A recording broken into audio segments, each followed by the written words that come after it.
I have a song I might debut on the podcast. No, you don't. I do. I just came up with it.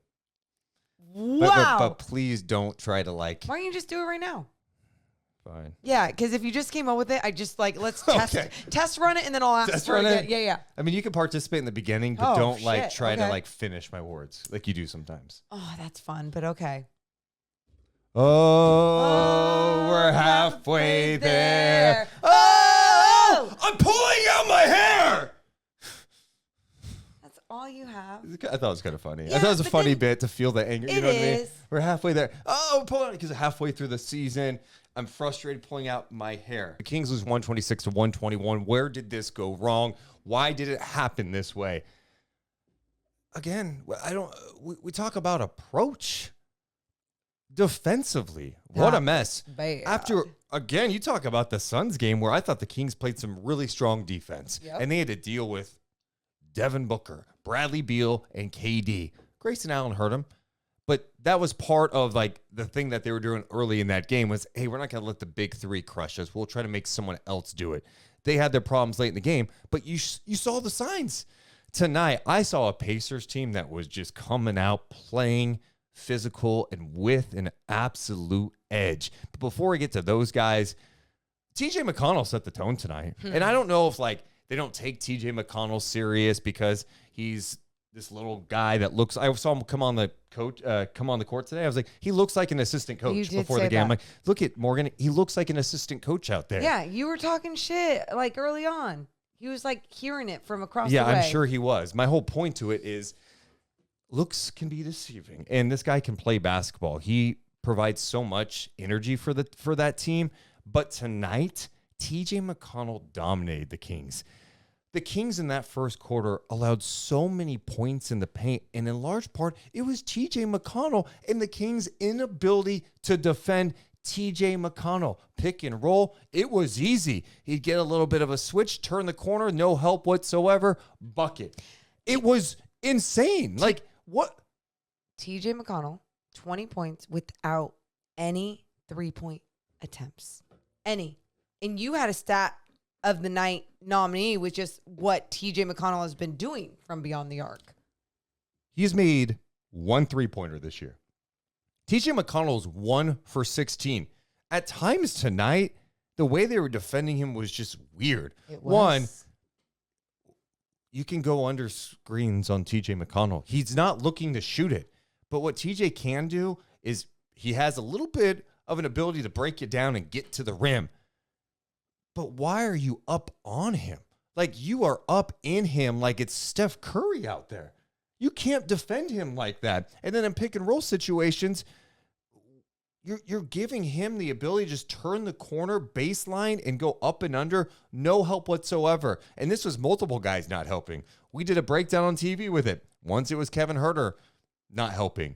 Once it was Sasha, not helping. Once it was Keegan, not helping. The help's got to be there, but also just it's TJ McConnell we're talking about. Even if you like him as a player, even if you think he's a good reserve, this is not a guy that should be changing your game plan on a night like this when you're at full strength. And then in the second half, they decide to start blitzing him. And they've done that this year, like blitzing Devin Booker, blitzing Steph Curry, blitzing Kevin Durant. Like, yes, those names I just mentioned are some great players. You don't blitz TJ McConnell. He can get the ball out and he's quick with it. And the Kings' inability to just defend TJ McConnell one-on-one, how they defended him, blitzing him, allowing him to get to the rim, I'm just stunned by it. The guy's not looking to take jump shots, but he will if he gets in the paint, has a little step back fadeaway. He'll hit that. He'll do the little reverse. It was insane to me. Insane. He finished with 10 assists as well, right? And you look at him. He doesn't shoot. And he doesn't shoot the ball. So you look at, you look at that threat from right there, not being a threat. So you take that part away from his game. Mike Bibby was like, those were the type of guys that they put me on. A guy that can't shoot the ball, but like, I got to make sure to stay with him. Like because that was Mike's way of saying like, I wasn't the best defender and that's the guy that I have to stay on. You had some of the best defenders out there on TJ and he was just crossing people up, making it look easy. Probably because everyone was coming way too far on him. Just arm's length. He ain't gonna shoot shit over you. It was the adjustment never being made was confusing. I love the idea of the pressure being there and getting up and guys, but it's also understanding your personnel. And this is a guy that was creating because people were getting too far up in his grill, right? And that's why he was able to still drop those dimes and have 10 assists, because even if the help was coming up on him finally, it was just like, lob, here's this, corner three for Obi Toppin, whatever it wanted to be. He knew where the open guy was. And so, like, on one specific play, I think it was Fox and then Sasha coming with the hard blitz. McConnell immediately gets it to the guy that's uncovered. The help comes, and someone else is coming from the corner, a Pacers player coming from the corner, baseline, easy jam. And the Pacers were not panicked at all. They just played basketball. If this is how you're going to defend, this is how we're going to adjust to it. And I don't understand that game plan. Although that to me is a game plan thing at that point. The adjustment at halftime was, hey, let's start blitzing him in some of these situations. I get you want to mix up different looks on guys and maybe you rattle them. But this, again, is TJ McConnell we're talking about here. And the Pacers have a lot of young guys who are athletes who started getting some open looks tonight, and they started knocking them down, and all of a sudden those guys' confidence sky high tonight. So I can't believe we are leading a night chat halfway through the NBA season talking about the Sacramento Kings' inability to defend TJ McConnell and his ability just to get into the paint, whether it's scoring in the paint or kicking out and spraying for three. That is one of the most disappointing things I think I have said this year. The Kings' inability to shut down and slow down TJ McConnell is one of the reasons they lost a home game. Unbelievable. And obviously big picture or of this big focus of this game on TJ McConnell, but you look down the list and them having 33 assists on the night as well. And I saw someone mention this, they're like, Buddy Hield had 8 assists tonight. And that alone, like, this is a guy that could barely put the ball on the floor back in the day. And so he's improved that part of his game. And he has. And that was something that we saw him improve even toward the end of his time in Sacramento. And you're seeing it better and better, but he's still someone, if you put enough pressure on him, take away his vision, you're gonna scare him a little. You're gonna mess up his game a little bit more. And I just felt like those game plans regarding personnel was just not there with anyone. And with Hield, I also thought they did it a little bit early in the game. They didn't attack him enough and put him in action defensively. Yes. They did early a little bit. And I think Kevin got going a bit and then Keegan too, but they didn't go back to that enough to me. But tonight, I can't even talk. It's not even about the offense tonight, really. To me, it's more about defensively. And I thought whether it was TJ McConnell, but the fact that this Pacers team was without their engine tonight, right? Tyrese Halliburton is their engine. He makes everything go. Mm-hmm. It was hard to even look at some of their numbers coming into this game because you're like, yeah, they're number one offensive rating this year in the NBA, which is, by the way, the best of all time in NBA history. They play with pace. A lot of assists. They lead the NBA in points in the paint, but going into it, I'm going, I don't even know if this is worth referencing because they're without this key guy. The fact is, they played with the same identity tonight, which if I'm Rick Carlisle, I'm just beyond thrilled that my guys, including young players, were able to play with that type of focus in a road game shorthanded. So for Sacramento, I just feel like we've used the word lackadaisical too many times this year. And Mike Brown used it last game. We've used it on post games. I feel like that's been their approach. And you see how this game ended tonight where the Kings were down, 16 with a few minutes to go. And they ended up making it a game with what? Pressure, defense, focus, attacking. And I'm like, look, I know you're not going to do a full court press the entire game and force these types of mistakes. But my point is that type of intensity. Being locked in. Yeah. Being locked in. Why are you waiting until you're down 16 with 3 minutes of play when the game was out of reach? Everyone in the building thought it was done. Yes. There are so many people leaving. And then even when that run started going, you saw a few people turn around. And then as soon as they felt like, okay, this is for sure done, they were gone. And you're exactly right.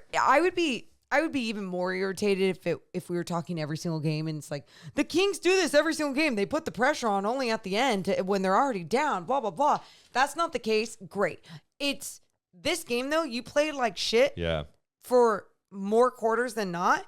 And you decided in the last couple of minutes to come out with that pressure. Going into the fourth, I know I'm not going to put you on the spot. I was curious what that score was. If that was the run, did they go on a run right before the fourth, or was it? Well, they kept going on these little mini runs, and the Pacers literally answered, it seemed like, every single time. But going into the fourth quarter, it was, let me zoom in on my notes that are way too small.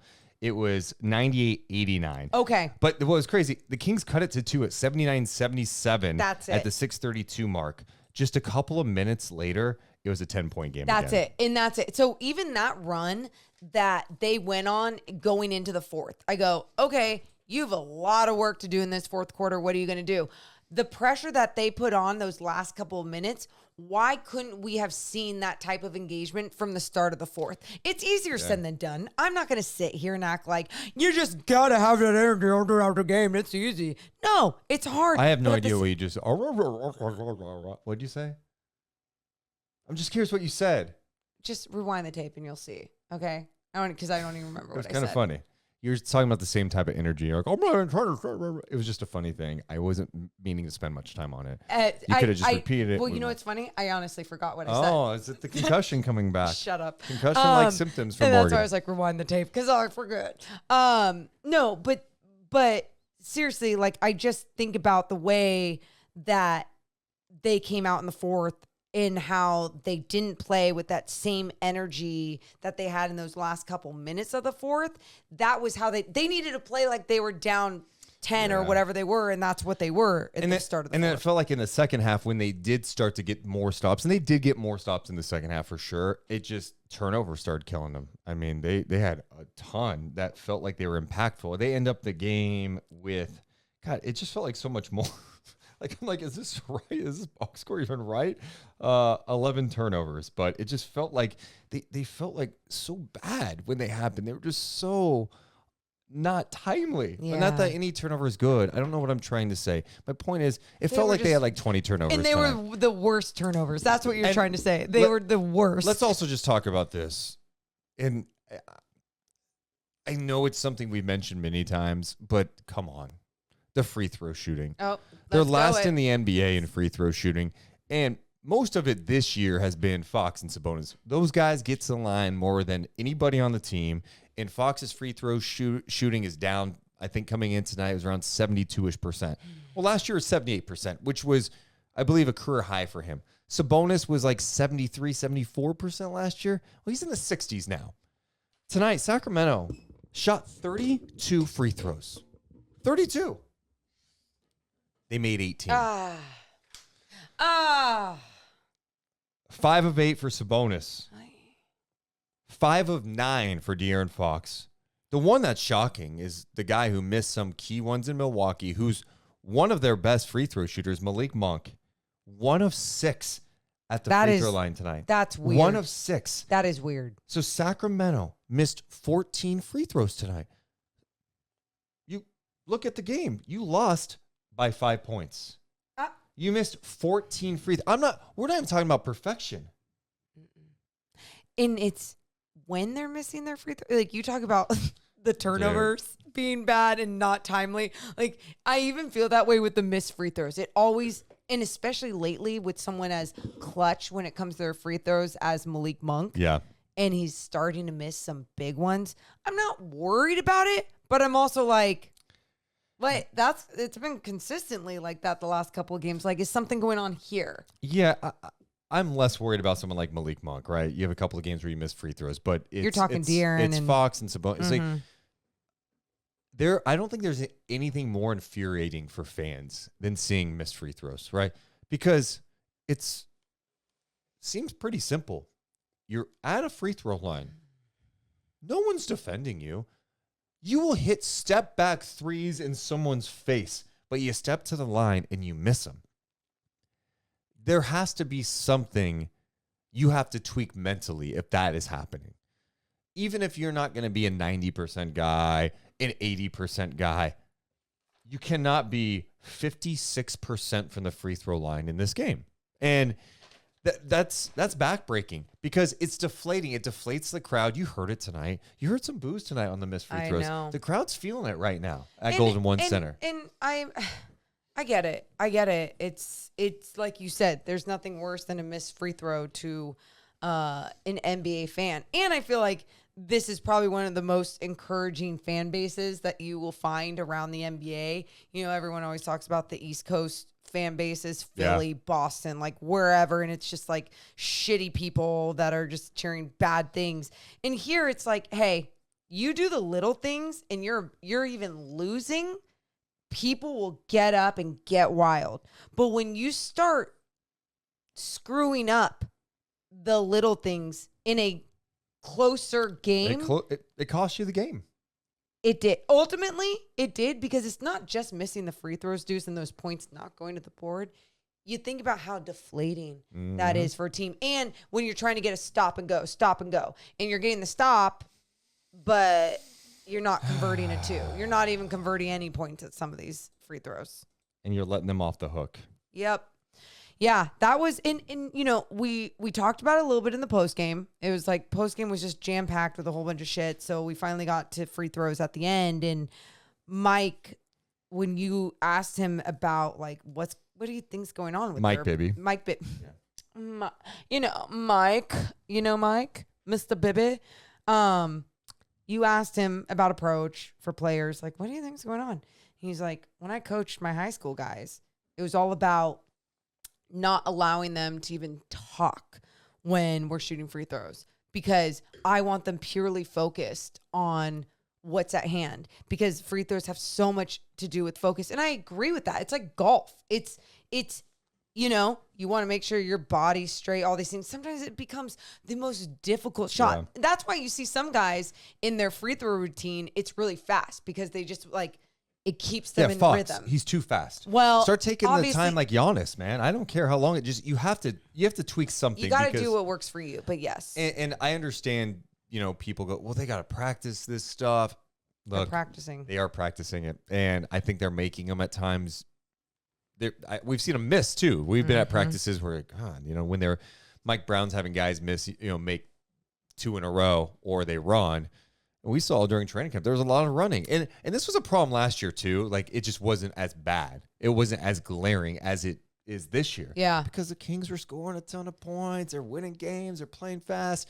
But, man, you just feel it on nights like this, especially when it's guys like Fox and Sabonis missing them. Yeah. No, I'm with you on that. And I think that is something like going forward that you have to see 2 of your best guys and 2 of the guys that get to the free throw line the most on this team. They have to start knocking those down. It's like you said, Malik, he'll figure it the heck out. And with the other guys, it's get something going. Change your routine. I'm telling you, like, there's so many resources in this league where you could go to a free throw specialist and you could figure out one thing that might just work for you. The Kings, Morgan, are now 6-8 in their last 14 games. Gross. 6-8. And you want to think about some of those losses during that stretch? No. Well, I'm going to make you think about it. Oh, my goodness. So lost 4 in a row. Don't do this. Wow. So you had the Boston game. That was awful. You bounced back. You beat the Suns. You lost to Minnesota. Wasn't really close, right? You lost on the road to Portland. Bad game. You beat Atlanta. You beat Memphis. You lose at home to Charlotte. You scrap out a win against a short-handed Orlando team in 2 overtimes. You beat the Raptors. Lose by 33 to the Pelicans. And, of course, you beat the Pistons after a really slow start where you give up a season high in the first quarter, but you rally back and you close things out. You beat the Hornets, and now you've lost the 4 straight. This is rough right now. It's rough. And like tonight, I know we talked a lot about TJ McConnell. I also thought, like, I was a big fan of Benedict Mathurin before the draft because he just plays with. He's the dog in him. this Pacers team has a lot of dogs. And I don't know if you guys noticed this. If you listened to the podcast last year, how many times we're like, who's your dog of the game? We haven't done that this year because the Kings don't seem to have that dog in them this year. I'm not seeing it from guys on this team this year. Where I'm watching tonight, I'm going, Benedict Mathurin playing like a dog. TJ McConnell's diving on the floor for loose balls, attacking relentlessly, hounding guys, playing like a dog. Ben Shepherd fouling hard. He's a rookie, playing his ass up, getting an opportunity, playing like a dog. Jarris Walker, who's barely played this year. Right, there was some talk, could he be involved in the trade? Maybe they should move him if they're not playing him. He's been playing a lot in the G League for Fort Wayne. He comes in tonight, plays his ass off, doesn't play intimidated, hit big shots at key moments when the Kings are making a run. Jarris Walker with 15 points. Benedict Mathurin, 25 points, 11 of 21 shooting, made some big plays defensively, 2 big blocks.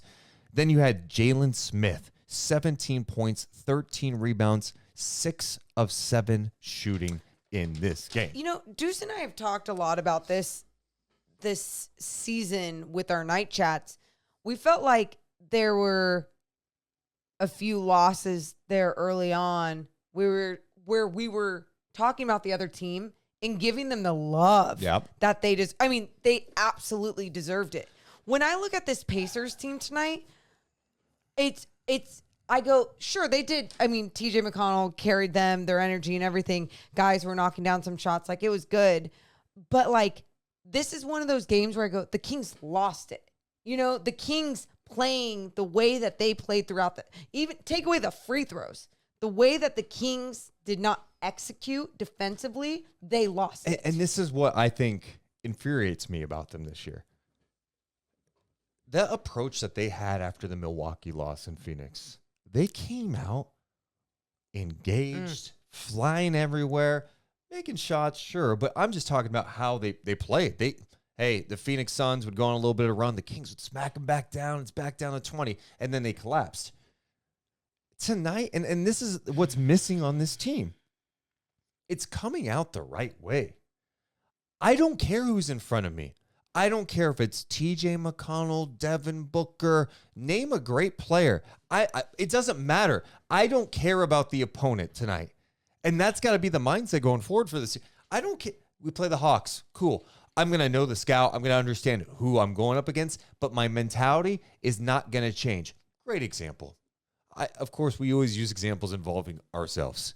Oh, we do broadcast work for the Stockton Kings. I do play-by-play. She's a color analyst.